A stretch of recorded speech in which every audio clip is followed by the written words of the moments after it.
Welcome back to city news. రక్తాన్ని పసుపుతో నింపుకున్న కార్యకర్తలకు నాయకులకు అభివందనమని టీడీపీ నాయకులు డాక్టర్ పెమ్మసాని చంద్రశేఖర్ అన్నారు. తెనాలి నియోజకవర్గం తెలుగుదేశం పార్టీ ఆత్మీయ పరిచయ సమావేశ కార్యక్రమం స్థానిక ఎన్వీఆర్ కళ్యాణ మండపంలో మంగళవారం జరిగింది. కార్యక్రమంలో ముందుగా ఎన్టీఆర్ విగ్రహానికి పెమ్మసాని ఆలపాటి పూలమాలలు వేసి కార్యక్రమాన్ని ప్రారంభించారు. ఈ సందర్భంగా డాక్టర్ పెమ్మసాని మాట్లాడుతూ కార్యకర్తల కోసం నిరంతరం పాటుపడ్డ అతి తక్కువ మంది నాయకులు ఆలపాటి ఒకరని అన్నారు. తన వైపు నుండి ఆలపాటికి ఎప్పుడైనా ఎలాంటి సహాయానికైనా సిద్ధంగా ఉంటానన్నారు. నియోజకవర్గంలో ముఖ్యంగా టీడీపీ మహిళల గురించి మాట్లాడాలంటే వైసీపీ వాళ్ళు ఎన్ని రకాలుగా వేధించినా మహిళా కార్యకర్తలు టీడీపీ తరఫున నిరంతరం పోరాడుతూనే ఉన్నారన్నారు. అమర్ రాజా వంటి ఫ్యాక్టరీ ఎన్నో వేల మంది అన్నం పెడుతుందని తెలిసినా ఆ ఫ్యాక్టరీ రాష్ట్రం నుండి వెళ్లిపోయే వరకు జగన్ నిద్రపోలేదని చెప్పారు. హైదరాబాద్ నుండి విజయవాడకు ప్రశాంతంగా ప్రయాణించగలం, కానీ విజయవాడ నుండి తెనాలి రావాలంటే నరకప్రాయమేనన్నారు. నారా లోకేష్ ఏదైతే అనుకుంటారో అదే చేస్తారని, మంగళగిరిలో ఆయన పడే కష్టం చాలా మందికి తెలియకపోవచ్చు, కానీ ఆయన ఒక గొప్ప నాయకత్వ లక్షణాలున్న నాయకుడని పెమ్మసాని ఈ సందర్భంగా స్పష్టం చేశారు.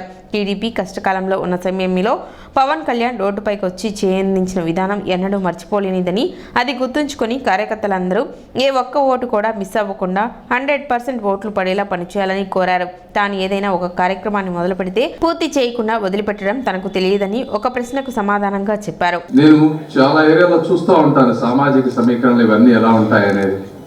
వారు ఈ ప్రాంతంలో ప్రతి ఒక్కరిని, ప్రతి సామాజిక వర్గాన్ని కలుపుకొని ముందుకు వెళ్ళి సొంత డబ్బులతో ఖర్చు పెట్టి, మీరు చూశారు 365 రోజులు అన్నగారి సినిమాలు వేయటం అంటే దానికి ఎంతో కృషి ఉంటుంది. ఒక్కొక్కసారి ఎంతమంది చేయాలనుకున్నా కూడా అది చేయలేరు.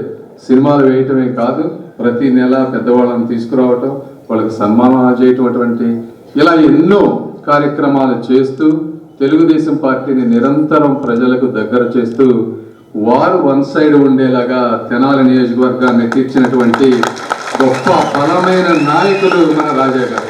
అయితే దురదృష్టవశాత్తు ఈ రోజున పొత్తులో ఈ సీటు రాకపోవడం అనేది చాలా బాధాకరం. నా నుంచి రాజా గారికి ఎప్పుడు పరిపూర్ణమైనటువంటి సహకారం ఉంటుందని మీ అందరికీ తెలియజేస్తున్నాను. నేనన్నా ఈ కార్యక్రమానికి ఎంత ఖర్చు అవుతుందో నేను ఇస్తాను అంటే, చిచ్చి అలాంటి వద్దు అని చెప్పారు. ఇలాంటి కార్యకర్తలు ఉన్నటువంటి ప్రాంతాలు అతి తక్కువ అని నేను ఈరోజు మీకు అందరికీ తెలియజేసుకుంటున్నాను. నేను ఇన్ని కార్యక్రమాలు చూశాను, ఎక్కడ ఇంతమంది మహిళా కార్యకర్తలు ఉన్నటువంటి నియోజకవర్గం లేదు. అదేవిధంగా ఇక్కడ ఉన్నటువంటి మహిళా కార్యకర్తల్లో ఉన్నటువంటి పౌరుషం చాలా తక్కువ ప్లేసుల్లో ఉంటుంది. వాళ్ళు ఫేస్బుక్లో, సోషల్ మీడియాలో ఎంత వేధించినా కూడా వీళ్ళు పడేటువంటి పోరాటం మీ అందరికీ వందనాలు. ఎలక్షన్ అయిపోయినాక కూడా, నేను పోటీ చేయకపోయినా కూడా వచ్చి వాటన్నిటికీ మోటార్లు బిగించి, అదేవిధంగా 3-4 వాటర్ ట్యాంకర్లు ఈ రోజు కూడా లాస్ట్ 10 సంవత్సరాల నుంచి తిరుగుతూ ఉంటాయి. అంటే ఇది ఎందుకు చెప్తున్నాను అంటే, నేను ఒక కార్యక్రమాన్ని ఆరంభిస్తే ఎంత అడ్డంకులు ఎదురైనా, ఎన్ని అవమానాలు ఎదురైనా దాన్ని మాత్రం వదలను అని చెప్పడానికి చెప్తా ఉన్నాను. కానీ జగన్మోహన్ రెడ్డి గారు ఈ రోజున ఆయనకి వీటి విలువ తెలియదు. 15-16 వేల మంది ఎంప్లాయీస్ ఈరోజు అక్కడ వర్క్ చేస్తున్నారు. వాళ్ళందరి గురించి ఆలోచించకుండా కొన్ని వేల కోట్ల రూపాయల ట్యాక్సులు కడుతున్నారు గవర్నమెంట్కి. అవి ఆలోచించకుండా కేవలం దాన్ని బలహీనతగా చూసుకొని వారిని వేధించి, ఆయన ఇప్పుడు గెలిచే అవకాశం ఉన్నా కూడా గెలవనీయకుండా ఈరోజు రాష్ట్రం నుంచి పంపించే పరిస్థితి తీసుకొచ్చారు. ఇలాంటివన్నీ చూడలేక, అదేవిధంగా మీరు చంద్రబాబు నాయుడు గారిని చూశారు. మరి చంద్రబాబు నాయుడు గారు లేకపోతే ఈరోజు ఆంధ్ర రాష్ట్రం కానీ తెలంగాణ రాష్ట్రం కానీ ఏ విధంగా ఉండేదో మీ అందరికీ తెలుసు. మన ఇండియాలో ఇన్ని రాష్ట్రాలు అంటే ఒక హైదరాబాదే ఇంత అద్భుతంగా ఎందుకు ఉంది? అది ఎవరి వల్ల అయింది? చంద్రబాబు నాయుడు గారి వల్ల. మరి ఆయన 40 సంవత్సరాలు ఈ రాష్ట్రం కోసం గొడ్డు చాకిరీ చేస్తే ఆయనకి ఏం దొరికింది అంటే 50 రోజుల జైలు. కాబట్టి తెలుగుదేశం పార్టీ కార్యకర్తలు అందరూ కూడా మనోహర్ గారికి పరిపూర్ణంగా 100% ఓట్ ట్రాన్స్ఫర్ అవ్వాలని చెప్పి మీ అందరికీ నేను కోరుకుంటున్నాను. గుంటూరు పార్లమెంట్ అనే దాన్ని మీరు ఇండియాలో నంబర్ 1 పార్లమెంట్గా చేయబోతున్నాను నేను. సో ఏ విధంగా చెయ్యాలి అనేటువంటి నాకు ఒక పరిపూర్ణమైనటువంటి అవగాహన ఉంది. అనంతరం నియోజకవర్గ మాజీ ఎమ్మెల్యే ఆలపాటి రాజేంద్ర ప్రసాద్ మాట్లాడుతూ అన్ని దానాల కంటే విద్యాదానం గొప్పదని నమ్మిన వ్యక్తి డాక్టర్ పెమ్మసాని అని కొనియాడారు. నేడు అమెరికాకు వెళ్లి వైద్య విద్య అభ్యసించాలనుకునే ప్రతి విద్యార్థికి డాక్టర్ పెమ్మసాని జర్నల్ ఎంతగానో ఉపయోగపడుతుందని, ఒకరికొకరు అండగా నిలబడ్డ పెమ్మసాని సోదరులు త్వరలో ప్రజలకు కూడా అండగా ఉంటామని ఉమ్మడి భరోసా ఇస్తూ ముందుకు వస్తున్నారన్నారు. తాను 3 రోజుల క్రితం కలిసినప్పుడు తన గురించి ప్రత్యేకంగా చెప్పుకోవాల్సిన అవసరం లేదని చంద్రబాబు తనతో చెప్పారని, ఎలా న్యాయం చేయాలనో తమకు వదిలేయమని బాబు లోకేష్ తెలిపారని ఈ సందర్భంగా కార్యకర్తలకు ఆలపాటి వివరించారు. గతంలో ఈ పార్లమెంటు తెనాలి పేరు మీదే ఉండేదని, విభజిత జిల్లాల తర్వాత గుంటూరు పార్లమెంటుగా మారిన నేపథ్యంలో పెమ్మసాని రాక తర్వాత అయినా ఈ పార్లమెంటుకు తెనాలి పేరు పెట్టేలా చూడాలని పెమ్మసాని ఆలపాటి కోరారు. మంగళగిరి కంటే ఒక్క ఓటైనా ఎంపీకి తెనాలిలో ఎక్కువ ఓట్లు రావాలని కార్యకర్తలకు ఆలపాటి రాజా పిలుపునిచ్చారు. ఈ కార్యక్రమానికి టీడీపీ నాయకులు డాక్టర్ దక్షిణామూర్తితో పాటు గ్రామ, మండల, నియోజకవర్గ స్థాయి నాయకులు, కార్యకర్తలు భారీగా పాల్గొన్నారు. ఈ రోజున ఒకటేమిటి అన్నిటినీ కూడా నాశనం చేసి వ్యవస్థల్ని నిర్వీర్యం చేసి రాజ్యాంగాన్నే తిరిగి రాయాలనే ఆలోచన కలిగినటువంటి ప్రభుత్వాలు ఈ 5 సంవత్సరాలను మనం పాలించినందుకు సిగ్గుపడాలో, ఏడవాలో, నవ్వాలో తెలియనటువంటి పరిస్థితిలో ఈ రాష్ట్రాన్ని ఉంచినందుకు జగన్మోహన్ గారికి హ్యాట్సప్ చెప్పాల్సినటువంటి పరిస్థితి. ఇవాళ 150 ఏ సంఖ్య అనేది వాళ్ళు కోరుకోవటం, తెలియక కోరుకోవటం, ఏ సంఖ్యను కోరుకోవాలో తెలియనటువంటి పరిస్థితిలో ఈనాడు ఈ రాష్ట్ర పాలన చేశారంటే ఇంతకంటే దుర్మార్గం ఇంకెక్కడా ఉండదని చెప్పి నేను అనుకుంటా ఉన్నా. మన హృదయాల్లో చిరస్థాయిగా ముద్ర వేసుకున్నటువంటి వ్యక్తి గల్లా జయదేవ్. అతని కంటే గనడు అన్నట్టుగా ఈరోజు పెమ్మసాని గారి యొక్క జీవితం కూడా అంతే. దాదాపు 10 లక్షల మంది ప్రతి సంవత్సరం కూడా ఆయన ఏదైతే ఆ క్వశ్చన్ డెవలప్ చేశాడో ఆ క్వశ్చన్స్ చూడకుండా ఇంకొక బుక్ కోసమో ఇంకొక రిఫరెన్స్ బుక్ లాగా ఈ రోజున ప్రపంచానికి, ఒక ఆంధ్ర రాష్ట్రానికి కాదు, ఒక భారతదేశానికి కాదు, లేకపోతే ఒక ఆసియా ఖండానికి కాదు, ప్రపంచ దేశాలన్నిటికీ కూడా ఎవరైతే వైద్యం విద్యార్థులు ఉన్నారో వాళ్ళు యుఎస్ఎంఎల్ఈ ఎగ్జామ్ రాయాలో వాళ్ళందరూ కూడా ఈ రోజున తన యొక్క పుస్తకాన్ని చూడకుండా, దాంట్లో ఉన్న క్వశ్చన్స్ చూసుకోకుండా, రిఫరెన్స్ చేయకుండా ఎగ్జామ్కి వెళ్ళినటువంటి ఘనతను సాధించాడు ఒక భారతీయుడు, ఒక ఆంధ్రుడు, ఒక తెలుగువాడు, ఒక బుర్రిపాలెం పుల్లాడు అంటే ఇంతకంటే ఘనత ఏదైనా ఉందా అని చెప్పి నేను అడుగుతా ఉన్నా. మంగళగిరి నియోజకవర్గం కంటే ఒక్క ఓటైనా ఎక్కువ తీసుకురావాలి. మన దమ్ము, ధైర్యం, సాహసం తెలుగుదేశం పార్టీ సత్తా చూపించినప్పుడే నిజమైన గౌరవాన్ని తెలుగుదేశం పార్టీకి ఆలపాటి రాజాకి ఇచ్చినట్టయితే అని చెప్పి మనం చేస్తాం. చంద్రశేఖర్ గారికి ఎన్ని ఓట్లు వచ్చినాయో పొత్తు తరఫున మన పార్టీ అభ్యర్థిగా మన పొత్తు తరఫున ఎవరైతే పోటీ చేస్తా ఉన్నారో శాసనసభ్యుడికి కూడా అన్ని ఓట్లు వచ్చినప్పుడే నిజమైన న్యాయం మనం ఈ పార్టీకి పట్ల విధేయత ఉన్నాం అనేది మనం తెలియజెప్పిన వాళ్ళు అవుతామని చెప్పి మీ అందరికీ మనం చేస్తా ఉన్నాం.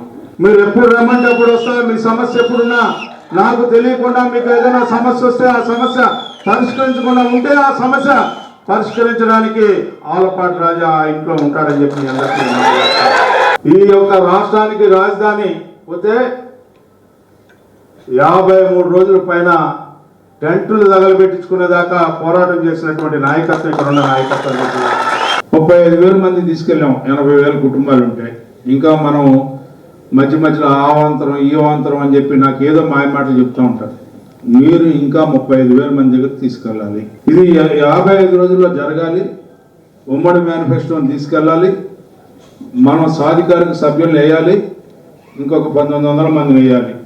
ఈ రెండు కూడా నేను ఎందుకు చెప్తున్నానంటే దీన్ని మనం ఆచరించకపోయినట్లయితే మనం ప్రగల్భాలుగా మన మాటలు మిగులుతాయి తప్పితే మనం అనుకున్న మెజార్టీని సాధించలేము. ఈ 55 రోజులు మాత్రం పరిపూర్ణమైనటువంటి విశ్వాసంతో, నమ్మకంతో చంద్రబాబు నాయుడు గారిని ముఖ్యమంత్రి, అదేవిధంగా చంద్రశేఖర్ గారిని ఎంపీ, మనోహర్ గారిని ఎమ్మెల్యే చేయాలి. వైఎస్ఆర్ రైతు భరోసా 3వ విడత సాయం సొమ్మును రైతుల ఖాతాల్లో సీఎం జగన్ జమ చేశారు.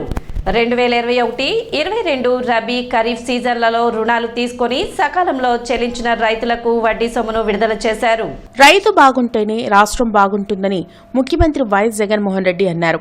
మన ప్రభుత్వం వేసిన ప్రతి అడుగు కూడా రైతులు, రైతు కూలీలు బాగుండాలనే వేసినట్లు చెప్పారు.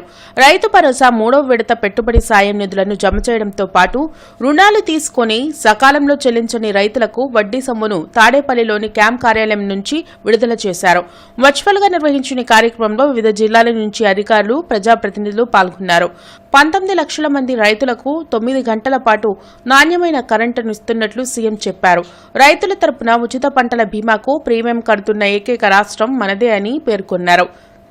ఏ సీజన్లో పంట నష్టం జరిగితే ఆ సీజన్ ముగిసేలోగా ఇన్పుట్ సబ్సిడీని అందిస్తున్నట్లు తెలిపారు. గత ప్రభుత్వం రుణమాఫీ చేస్తామని చెప్పి రైతులను మోసం చేస్తే మన ప్రభుత్వం రాగానే వాటిని కూడా చెల్లించామని సీఎం జగన్ అన్నారు. రైతన్నలకు అన్ని రకాలుగా సూచనలు, సలహాలు ఇస్తూ, ఈ క్రాప్ చేయిస్తూ, రైతన్నలను అన్ని రకాలుగా ఆదుకుంటూ, విత్తనం నుంచి పంట అమ్మకం వరకు ప్రతి అడుగులోనూ కూడా రైతన్నను చెయ్యి పట్టుకొని నడిపిస్తూ ఉన్న కార్యక్రమం కూడా జరుగుతూ ఉన్నది. ఎప్పుడు అనంటే అది కూడా కేవలం ఈ 57 నెలల కాలంలోనే ఈ మార్పు కూడా జరిగిందని కూడా చెప్పడానికి గర్వపడతా ఉన్నా. ఇంతకుముందు గమనించినట్లయితే ఆక్వా రైతులకు ₹1.5కే కరెంట్ ఇచ్చి ఆక్వా రైతులను ఆదుకున్న పరిస్థితి ఎప్పుడూ లేదు. ఆ ఆక్వా రైతులకు కూడా ₹1.5కే కరెంట్ ఇస్తూ ఈ ఆక్వా జోన్లలో ఉన్న ఈ ఆక్వా రైతులకు అందరినీ కూడా చేయి పట్టుకొని నడిపిస్తూ, వీళ్లకు కూడా తోడుగా ఉంటూ ₹1.5కే వీళ్ళ కరెంట్ ఇస్తూ వీళ్ళను ఆదుకుంటా ఉన్న పరిస్థితులు కూడా ఇప్పుడే. వైసీపీ పాలనతో ప్రజలు భయాందోళనలో ఉన్నారని జనసేన నేత ఎంపీ బాలశౌరి అన్నారు. రాష్ట్రంలో అధర్మం 4 పాదాల మీద నడుస్తుందని విమర్శించారు. గుంటూరులోని ఎంపీ కార్యాలయంలో బాలశౌరి మీడియాతో మాట్లాడారు. వైసీపీ విముక్తాంధ్రప్రదేశ్ లక్ష్యంగా జనసేన, టీడీపీ కూటమి పనిచేస్తుందన్నారు. మచిలీపట్నం పార్లమెంట్ నియోజకవర్గంలో పలు అభివృద్ది కార్యక్రమాలకు తాను ఇప్పటికే ఆలోచన చేసినట్లు చెప్పారు. జనసేన, టీడీపీలో ఉన్న అసంతృప్తులతో పెద్దలు చర్చలు చేస్తున్నారని, అన్ని సమస్యల పరిష్కారం అవుతున్నాయన్నారు. వచ్చేది జనసేన, టీడీపీ ఉమ్మడి ప్రభుత్వమని ధీమా వ్యక్తం చేశారు. వైసీపీని విముక్తి చేయడంలో, వచ్చే ఎన్నికల్లో వైసీపీని ఇంటికి పంపించడంలో పవన్ కళ్యాణ్ గారు ఏ రకమైన నిర్ణయం తీసుకున్నా వాటన్నిటికీ ఒక జన సైన్యంగా మేమందరం కూడా కట్టుబడి ఉంటాం. మనందరం చూస్తూనే ఉన్నాం. ఈ రాష్ట్రంలో అభివృద్ధి అనేది మనం ఇంతవరకు చూడలేదు. గత ప్రభుత్వంలో పోలవరం ప్రాజెక్టు దాదాపు 70% కంప్లీట్ అయితే, వైసీపీ ప్రభుత్వం ఏర్పడి దాదాపు 5 సంవత్సరాలు పూర్తి కావస్తున్నా ఈవెన్ 5% కూడా దాన్ని అడిషనల్గా కంప్లీట్ చేయలేదు. దాని మీద ఒక డెసిషన్స్ రాలేదు. అసలు ఆ ప్రాజెక్ట్ని ఎలా ముందుకు తీసుకెళ్లాల్సి ఉంది అని. వైసీపీని ఇంటికి పంపించడానికి ప్రజలు సిద్ధంగా ఉన్నారు. డెఫినెట్గా జనసేన, తెలుగుదేశం పార్టీ కూటమి అధికారంలోకి రాబోతుంది. అందులో ఎలాంటి డౌట్ లేదు. సిటీ న్యూస్ ముగించే ముందు ముఖ్యాంశాలు మరోసారి.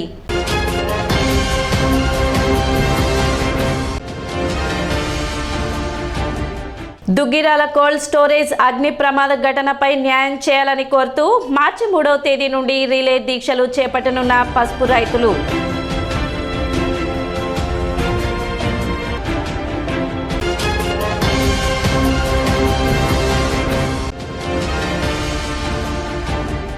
పరిమితికి మించి ఆటోలో ప్రయాణికులను ఎక్కించరాదు, ఆటో డ్రైవర్స్ కు సూచించిన ఆర్టీఓ రాఘవరావు.